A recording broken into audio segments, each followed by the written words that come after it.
I picked a chocolate cake for Emily because she loves chocolate. I asked her, "You like chocolate, don't you, Mom?" But she warned me that eating it might be dangerous for her. My daughter, Jennifer, swapped my cake with Bob's, and I reluctantly took a bite. Jennifer started eating her cake as well. Bob was bragging about reserving the cake a month ago and how yummy the crushed nuts on top were. Suddenly, he began to choke, turned red, and struggled to breathe. He collapsed on the floor. My name is Emily. I'm 36 years old, and I work for a food inspection company. I live with my husband, who is 2 years older than me, and our 7-year-old daughter, Jennifer. I met Bob in a college club, and after we both got jobs, we started dating and got married 2 years later. A year after our marriage, we had our daughter, Jennifer. She was a late bloomer, starting to walk at the age of 2. We got her checked at various hospitals, but they found no issues. They said it was just individual differences and recommended waiting to see her progress. Bob was initially worried about Jennifer, but eventually became frustrated with her slow progress and began to ignore her. My mother-in-law, Diane, disliked Jennifer, thinking she had a disability, and never held her. Only my father-in-law was affectionate to her, often telling me how unique and wonderful she was, which made me happy. Bob was kind until we got married, but with Jennifer's issues, he became grumpy at home. He would slam tables and stomp loudly on the floor when things didn't go his way, making me scared. Bob's behavior stressed me out, leading to hormonal imbalances and menopause, preventing us from having more children. I remember sobbing with my head buried in the pillow. Bob became harsher, nitpicking about everything from cleaning to cooking. Every complaint was accompanied by a loud noise, and I was constantly jumpy and apologetic. Jennifer watched Bob's tantrums with a puzzled expression, but never seemed scared or cried. Bob treated Jennifer as if she were strange. Jennifer didn't speak much but quickly learned to read. She would focus on reading for hours, even encyclopedias and children's books. I believed she understood complex words. When Jennifer was about to start elementary school, they suggested placing her in a special education class due to her lack of speech. Bob was furious and demanded that it be fixed, storming off to the bedroom. As I held my head in my hands, Jennifer gently patted my back. Diane called the next day, expressing embarrassment at Jennifer attending such a class. Neither Bob nor Diane genuinely cared about Jennifer. It was all about their reputation. After consulting with counselors, school teachers, and municipal officers, Jennifer was placed in regular classes, despite my belief that the special needs class might be a better fit. I couldn't suggest it due to Bob and Diane's objections. When Jennifer started elementary school, I had some free time, and my temp agency offered me a permanent position.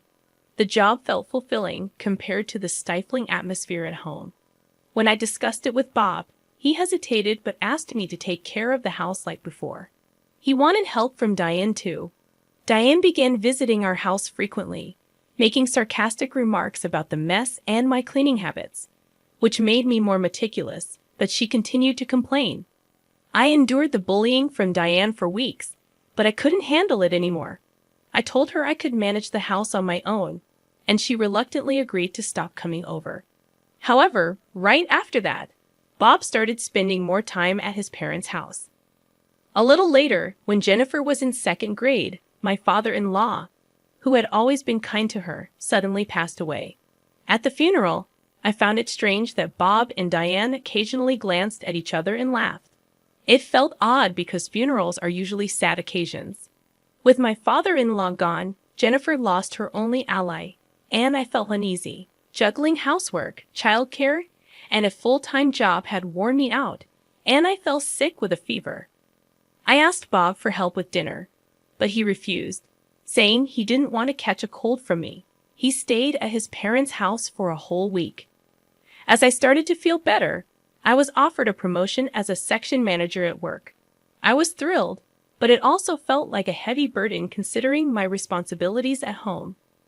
When I talked to Bob about it, he insisted I continue with the household duties and belittled my abilities. The next day, Diane came over to the house and complained about its state, saying it was messy because I didn't put effort into housework. She inspected everything and made me redo tasks like wiping windows and folding laundry. Every time Diane nagged, Jennifer started talking to her. She asked Diane about happiness hormones and explained complex medical concepts, leaving Diane confused and exhausted. On my birthday, Bob returned from a business trip with a cake, the first time he'd ever bought something for me since we got married. He thanked me and said, "Thanks for everything. I love you." I was stunned, wondering what had gotten into him this time. "I'll put this cake in the fridge and we can have it later," Bob said in a sugary sweet way that made me uncomfortable. Jennifer, seeming unhappy about something, took a bottle of water from the fridge, glanced at the cake, and went to her room. So Bob and I decided to eat dinner without her. During the meal, Bob gave me awkward compliments and said he'd help with housework from now on. Although I felt uneasy, I nodded to avoid upsetting him. After dinner, as I was cleaning up, Bob took the cake from the fridge and told me not to worry about it. He served the cake and brought it to the table, which I found a bit creepy. Bob got me a chocolate cake, knowing it was Emily's favorite because I liked chocolate. Feeling uncomfortable being alone with him, I decided to fetch Jennifer and went to her room. She was on my old computer, looking for something urgently. She warned me not to eat the cake, saying, "Trust me, Mom, don't eat it right now." Her desperation convinced me to trust her. Jennifer led me back to the dining room, but when I said we didn't have forks, Bob cheerfully went to get them. That's when Jennifer urgently whispered to me that I'd die if I ate the cake. She quickly switched our slices of cake, and Bob came back with forks, proudly talking about reserving the cake a month in advance and how good it was.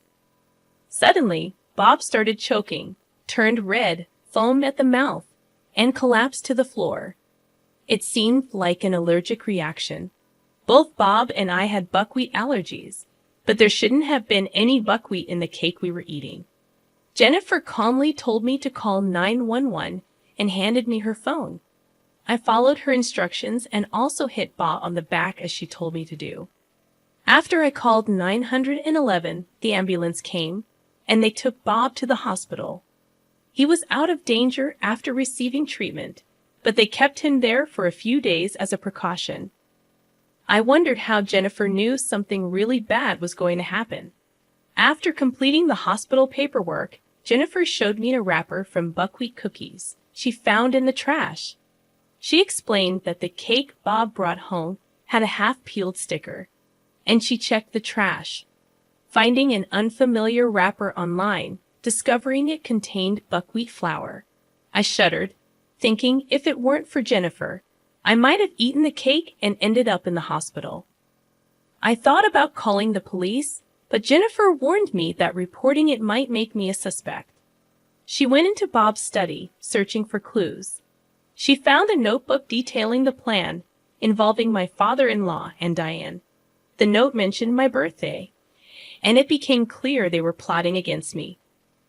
I clenched the notebook, feeling a mix of anger and fear. Realizing their evil intentions, I vowed not to forgive Bob and Diane. Jennifer comforted me, promising to find evidence and protect me. Despite the lack of concrete proof, she was determined to expose them. Encouraged by her determination, I nodded, ready to fight back, and we both held onto each other's hands tightly. I was determined to protect myself and avenge my father-in-law for Jennifer and me. We planned to confront Bob and Diane.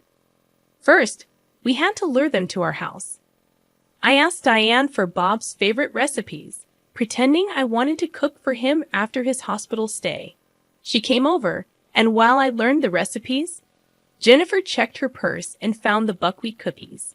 Next day, I took one cookie to work for a composition test, using my knowledge from my job at a food inspecting company. A few days later, Bob was discharged from the hospital. I told Diane I was preparing a special dinner for his discharge and asked her to bring Bob. While waiting, Jennifer and I prepared a table full of Bob's favorite dishes. When they arrived, Jennifer greeted them and led them to the table. Bob and Diane enjoyed the meal until they noticed something strange. They found seasoning on the table that matched the one mixed with the buckwheat cookies. They stopped eating, puzzled. I teased them about the seasoning, claiming my father-in-law had told me about it. I asked Jennifer to sprinkle it on their food, but they freaked out, saying it was unknown stuff. I calmly revealed that the seasoning was the same ingredient used in the cake and buckwheat cookies. I showed them documents proving the match and Bob's notebook detailing their sinister plan. They denied it at first, but when confronted with evidence, they confessed. Bob said my father-in-law was in their way, disapproving of their close relationship. To get rid of him, they mixed the cookies into the seasoning, causing his death. Their justifications were selfish, revealing their cruel intentions. I couldn't believe it when Bob and Diane admitted to trying the same dangerous plan on me as they did with my father-in-law. They said I was in their way because I also had a buckwheat allergy. I told them I was going to call the police and submit the evidence. Suddenly, Bob stood up, grabbed the copied notebook, crumpled it, and swallowed it. Diane, Jennifer, and I watched in shock. But Jennifer calmly revealed that it was just a copy, and the real notebook was elsewhere. She had secretly recorded their conversation from the start using a hidden voice recorder under the table. Bob realized their plan had failed, and Diane was furious. Jennifer and I were determined to protect me and bring them to justice. I started calling the police, and both Bob and Diane begged for forgiveness. Jennifer then explained how their plan had many mistakes and wouldn't have worked because Bob was too close to his mother. I covered Jennifer's mouth, and she agreed not to get involved with people like them anymore. When the police arrived, Bob and Diane cried and screamed, making it hard for the officers. The evidence, including the copied notes, the voice recording, and Bob's purchase history of buckwheat cookies, led to their conviction, including the matter with my father-in-law. After their arrest, I divorced Bob, and they lost their homes and income. I set up a memorial for my father-in-law. Jennifer also revealed an IQ test result, showing she had an IQ of 135, which is considered gifted. She transferred to a school for gifted children, where she felt comfortable studying what interested her. Living with Jennifer was joyful and fulfilling. People said I looked younger, my menstrual cycle returned, and I felt happier. Jennifer hugged me often, saying it released oxytocin, the happy hormone. I didn't know where oxytocin came from, but it made us both happy. We decided to live together, keeping our smiles bright.